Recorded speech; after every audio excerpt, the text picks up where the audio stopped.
Fontainebleau. I'm a little nervous. It could be this isn't the best time to judge a new casino yet. Okay. And I'm hoping it's that. Right. The casino's empty.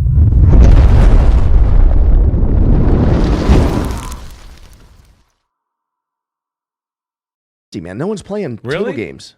Oh, you've been there and you've seen that? Twice. No one's really playing table games. Okay. Yeah. I've been there at night, and now it was during the week. It wasn't a weekend, so Yeah. I'll give them that. So daytime, and it was Christmas week, so it just could be that. But the table minimums are insane. The sports book this last Sunday, I wasn't there, but a friend of mine said table minimums for the sports book $5,000, and they're all empty. I've heard that complaint. How are they screwing this up? Charging $5,000 to sit down and watch a game. I heard That's this. not the I heard model here, right? Yeah. I think a lot of people think that you can just replicate what they do at the Wynn, and I think a lot of these places don't understand the vertical integration in these casinos. Meaning, like, they have an entire process where the high roller is picked up, taken to the suite, and then greeted by a host, and the host knows exactly where to take them, ending up at the end of the night with a briefcase full of cash or empty of cash, and then at a dance floor table at the nightclub.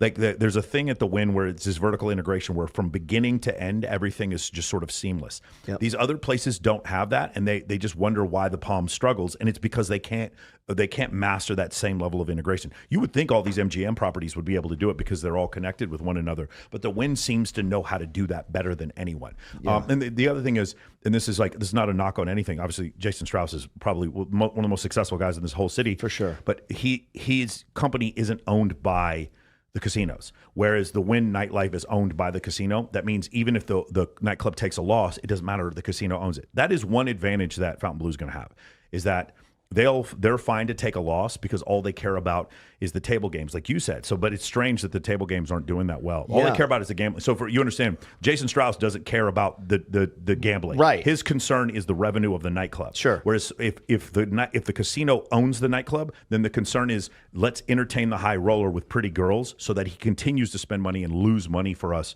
Right. And so we can make money on that whole thing because it's one pot of money for them. Yeah. Whereas if we're talking about Tau Hakkasan, then it's two pots of money. It's the public, it's the company, Tau Hakkasan, along with the actual casino. And I didn't bring that up because I'm hating on Fontainebleau either. Yeah. Have you been in there? I like it's it. gorgeous. Yeah, it's I so like the nice. place. Like I want that place to win. I'm nervous. It's a tough part of the strip, and I think they have to start lowering the minimums and lowering these fancy $5,000 things to sit down and watch a game. Stations is booking their games, I believe, or partners with them in a revenue share, booking in the sports book. I don't get it. I don't get how they did this. No one wants to sit down. And it's a nice sports book. The setup is great in there. All the seating's great. The actual seating is so comfortable. Yeah. At any chair in that building, whether you're sitting at a slot machine, at any of those little bars on the casino floor, like they got everything right. They just need to fine tune this. What? Yeah, my answer is always the same. Just get prettier girls. Like that's always. I agree with you. That's always like. Isn't it weird how people haven't figured out that the best currency on the planet is pretty girls? As it becomes more politically incorrect to say that, and you start seeing the guys who actually do it have more success. Right. Like again, I remember CES used to be nothing but stunners at every single booth, and they've stopped doing that. Yeah, and lowest turnout ever this week. Lowest turnout ever, exactly. I'm gonna keep reminding people, like it doesn't matter if you're a man or if you're a woman. Places are more comfortable, more fun, and more friendly when there's just more women there. If you just did that, if these casinos would just grasp that one concept, everything would be better.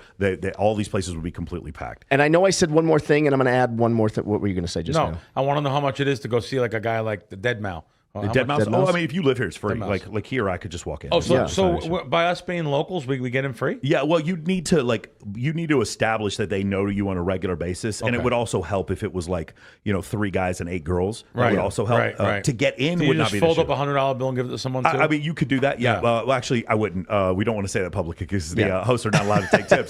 Not allowed to take tips. They're not allowed to take tips. I've tipped out thousands to hosts. Thousands and thousands. Okay. Now, I think casino hosts can, but I don't know if nightclub hosts can. I've tipped out nightclub hosts thousands. Don't say that. Okay. All right. Anyway, the point is, if you're a local, especially on an industry night, no problem whatsoever. If you have any girls with you, no problem whatsoever. But it helps if you know a couple of the hosts beforehand. Yeah. I haven't met in 10 years, but 10 years ago, that's the way you get it. Okay, my last thing I promised this time. Have you been to Durango yet? No. What are you doing? Moose told me about it. He's working over there. Mustafa, he's working over there. I haven't been there yet. It's great. Bel Air is like their little lounge. It's really cool. I haven't been there at night yet, just in the daytime.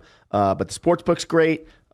You love Durango, right? Yeah. You know I'm pro Durango because I'm Great 2 minutes. place. I No, live it's 2 minutes it's- away. Is that great. it? Yeah, my animal hospital where I take all my rescues is next door, and so is the VA hospital Okay. or the VA. My VA clinic's right next to. That's nice to know. Yeah. That's the nice side of you. So Yeah. you'll actually rescue. Oh, he rescues cats like it's nobody's I'm business. great. number 11 right He now. can give any great, crazy cat lady a run for her money. Oh, you have 11 at the house? No. I've had over the last 20 years. I've had 11. How many are at the rescued house right now? 3. Yeah. 3. Yeah, there's only if I can show you, I can show you my Twitter account. I have one person every month. Every month I give out. I literally give money to one person every month. It's not a lot. It's $3 a month. I give this guy Niall Harbison. He rescues and saves animals all the time. I also donate a couple $100 to him throughout the year. I would love giving money to charities when it comes to rescuing. So you're rescuing cat. You go to that rescue hospital and they work with you. No, that's the hospital where I take my cats after I rescue them. But I have one of my cats I got was abandoned outside the hospital. They called me immediately, like we're looking for a home, and I just took the cat. Oh wow, Yeah. I love it. That's great. That's Yeah. great. I love it.